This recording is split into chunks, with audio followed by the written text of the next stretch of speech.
दोस्तों, किसी ने सही कहा है कि आवाज ऊंची हो तो कुछ लोग सुनते हैं, लेकिन अगर बात ऊंची हो तो बहुत सारे लोग सुनते हैं। नमस्कार दोस्तों, एक छोटी सी कहानी। ये कहानी एक लड़के की 24 साल का लड़का जो सेठ के यहाँ पर नौकरी करता था। उसके माँ बाप इस दुनिया में नहीं थे। जिंदगी बड़ी परेशानी में चल रही थी। वो जाता था, रोजाना पैसे कमा करके घर आता था, खाना बनाता था, खाता था, सो जाता था। एक दिन उसने देखा कि एक बूढ़ा फकीर अपनी पीठ पर 3 ठेले लेके एक शहर से दूसरे शहर की ओर जा रहा था। वह काफी बूढ़े भी थे और काफी देर से वह यूं ही सफर कर रहे थे और आखिरकार कुछ दूर और सफर करने के बाद वह चलते चलते थक कर एक पेड़ के नीचे बैठ गए। तभी उनकी नजर एक नौजवान युवक पर पड़ी जो उसी रास्ते से जा रहा था और वह भी उसी दिशा में जा रहा था जिस दिशा में उन बूढ़े फकीर को जाना था। तभी वह लड़का उन बूढ़े फकीर के पास से होकर गुजरा। इस पर वह फकीर उस लड़के से कहते हैं, सुनो बेटा, क्या तुम मेरी थोड़ी सी मदद कर सकते हो? ये ठेला बहुत भारी है और मैं बूढ़ा हो चुका हूं।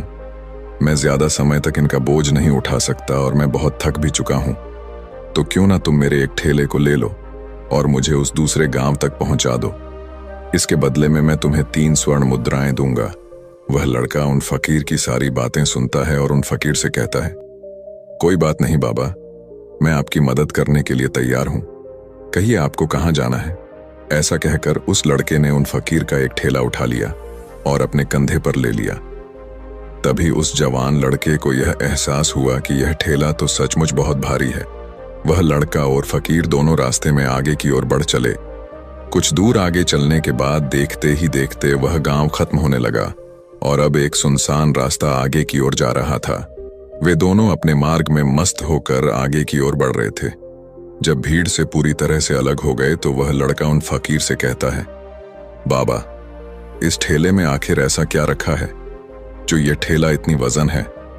इस पर वह फकीर आदमी उस लड़के को जवाब देते हुए कहते हैं, कुछ नहीं बेटा, बस इसमें तांबे के कुछ सिक्के भरे हुए हैं, इसी कारण ये ठेले में बहुत वजन है।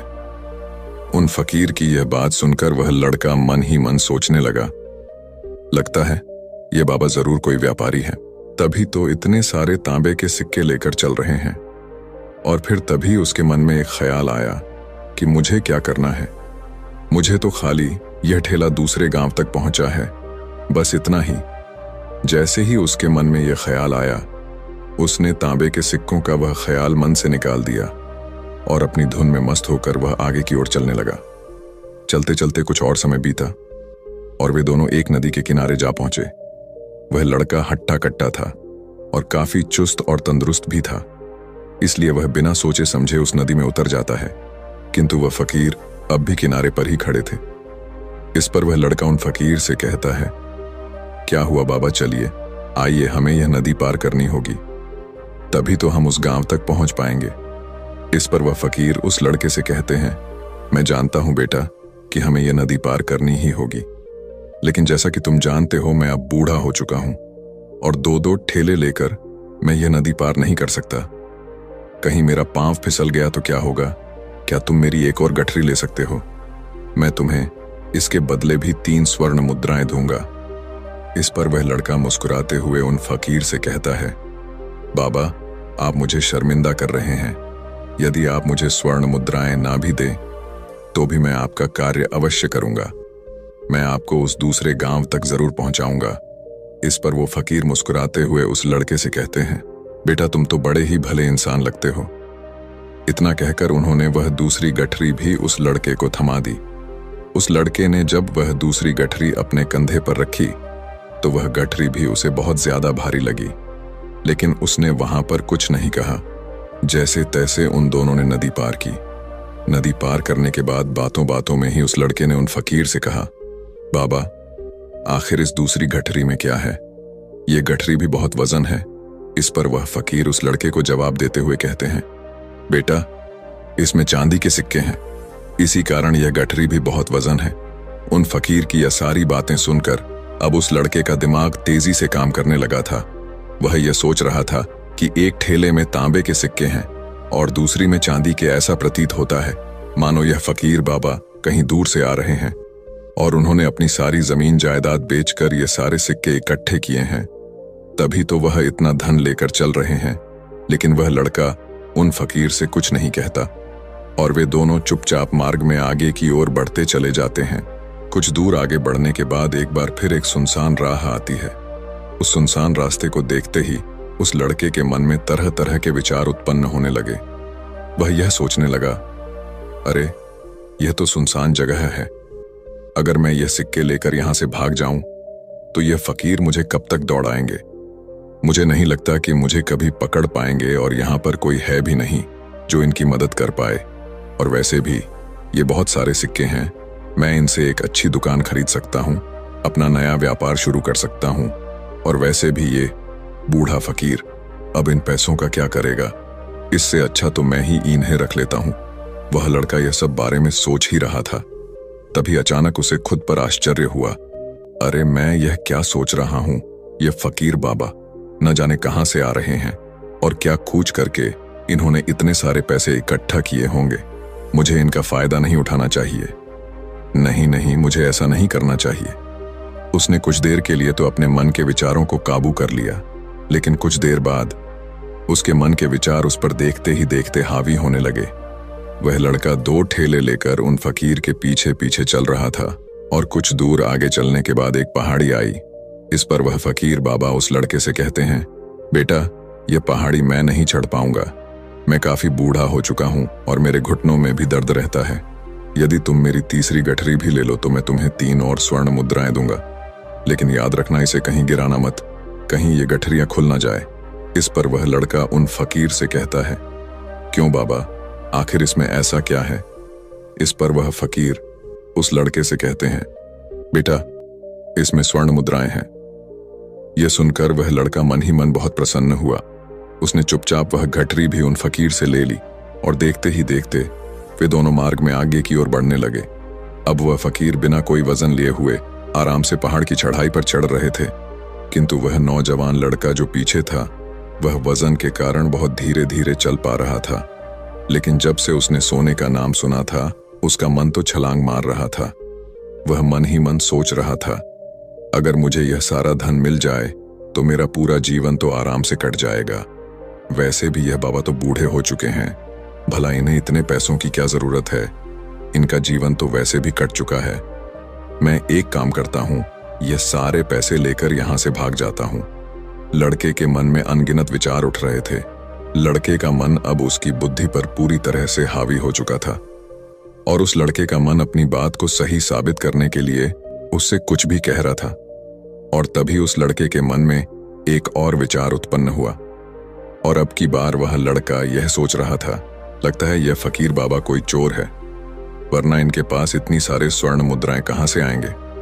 अगर ये कोई व्यापारी होते तो भला ये इस तरह से पैदल यात्रा तो नहीं करते, और अगर इनके पास इतने सारे पैसे थे तो ये कोई ना कोई साधन भी तो अवश्य कर सकते थे। लगता है ये कोई चोर है और चोर से चोरी करने में भला क्या बुराई है। ये सोचता हुआ वह लड़का अब उन फकीर से तेजी से आगे की ओर बढ़ रहा था और देखते देखते वह फकीर से आगे भी निकल चुका था। और वह यह सोच रहा था कि जैसे ही इस पहाड़ की ढलान आएगी मैं 3 गठरियां लेकर भाग जाऊंगा, इससे ये सारे पैसे मेरे हो जाएंगे और मेरी गरीबी भी हमेशा हमेशा के लिए दूर हो जाएगी। मैं जो चाहूंगा मैं वो कर पाऊंगा, मेरे पास बहुत सारा धन होगा। और देखते देखते वह दोनों पहाड़ की चोटी पर पहुंच गए और अब ढलान का रास्ता शुरू होने वाला था। तभी वह लड़का उन फकीर से नजरें बचाकर वह 3 गठरियां लेकर भागता हुआ आगे बढ़ गया। अब उसे अपना शरीर बहुत हल्का महसूस हो रहा था, मानो उसे उन 3 ठेलों का वजन तक न मालूम पड़ रहा हो। काफी दूर दौड़ते दौड़ते किसी तरह से वह अपने आप को बचते बचाते अपने घर पहुंचा। उसकी खुशी का कोई ठिकाना नहीं था। उसने सोचा, क्यों ना मैं जल्दी जल्दी इन गठरियां में से वो सारे पैसे निकाल लूं। यह सोचकर जब उसने गठरियां खोली तो पहली गठरी में उसे लोहे से जंग भरे हुए सिक्के मिले। यह देखकर उसे यकीन नहीं हुआ। इस पर उसने फटाफट दूसरी गठरी भी खोल डाली, उसमें भी उसे लोहे के जंग लगे हुए सिक्के ही निकले। यह सब देखकर वह लड़का बड़ा हैरान था। आखिर यह सब क्या हो रहा है? उन फकीर ने तो मुझसे और ही कुछ कहा था। अब उसने वह सोने वाली गठरी खोली और उसमें भी लोहे के जंग लगे हुए सिक्के ही निकले। यह देखकर वो लड़का बड़ा क्रोधित हुआ। उसने सोचा, उन फकीर ने मुझसे झूठ क्यों कहा? उन्होंने मुझसे ऐसा क्यों कहा कि एक में तांबे के सिक्के हैं, एक में चांदी के और तीसरे में स्वर्ण मुद्राएं हैं? वह यह सब सोच ही रहा था कि तभी उसकी नजर उस थैले में पड़े एक पत्र पर पड़ी। उसने वह पत्र उठाया और उस पत्र में लिखा था, यह पूरा नाटक ईमानदार व्यक्ति की खोज करने के लिए रचा गया है और मैं इस राज्य का राजा हूं। मेरी कोई संतान नहीं और इसीलिए मैंने यह षड्यंत्र रचा है ताकि मैं अपने राज्य में किसी एक ऐसे ईमानदार व्यक्ति की खोज कर सकूं जो मेरे बाद इस राज्य का राजा बन सके और इस राज्य भार को संभाल सके। और इस राज्य का भार वही संभाल सकता है जो पूरी तरह से ईमानदार हो, जिसके मन में किसी प्रकार का कोई लालच ना हो। इतना पढ़ते ही वह लड़का जोर जोर से चिल्लाने लगा। वह सर पकड़कर बैठ गया। वो यह जानता था कि यदि वह अपने मन के विचारों पर काबू कर लेता तो उसका जीवन संवर सकता है, लेकिन वह अपने मन के विचारों पर काबू नहीं कर पाया। दोस्तों, महात्मा बुद्ध कहते हैं कि मन ही सब कुछ है। आप जो सोचते हैं वही बनते हैं। इसलिए आपका सबसे बड़ा दुश्मन भी आपको उतना नुकसान नहीं पहुंचा सकता जितना कि आपके मन के यह अनियंत्रित विचार पहुंचा सकते हैं। महात्मा बुद्ध कहते हैं, अपने भीतर ध्यान से देखो। हमारे भीतर जो विचार चल रहे हैं वही विचार शब्द बनते हैं और शब्द कर्म के रूप में प्रकट होते हैं। बार बार दोहराने पर कर्म बर्ताव में बदलता है और धीरे धीरे समय के साथ बर्ताव चरित्र में परिवर्तित हो जाता है और यही चरित्र हमारे भाग्य का निर्माण भी करता है। इसलिए हमें हमेशा अपने विचारों के प्रति सजग होना बहुत आवश्यक है। हमें जागरूक होना बहुत आवश्यक है। हमें यह जानना जरूरी है कि हमारे मन में किस प्रकार के विचार आ रहे हैं। आगे महात्मा बुद्ध कहते हैं कि कमजोरी हमेशा छोटे विचार से शुरू होती है। यह एक बीज के रूप में होती है और यदि इस बीज को नष्ट न किया जाए तो यह छोटा सा विचार बहुत जल्द ही एक विशाल वृक्ष का रूप ले लेता है और हमारी बुद्धि की सोचने और समझने की क्षमता को पूरी तरह से नष्ट कर देता है। जिस प्रकार आपने इस कहानी में देखा किस प्रकार उस जवान लड़के का मन उस पर हावी हो चुका था और उसकी सही और गलत सोचने की क्षमता पूरी तरह से नष्ट हो चुकी थी, जिस कारण वह यह समझ नहीं पाया कि उसे क्या करना चाहिए और उसके लालच ने उसके भीतर इतनी ऊर्जा भर दी कि वह तीनों ठेले उठाकर इतनी तेजी से वहां से भागता आगे भी बढ़ गया।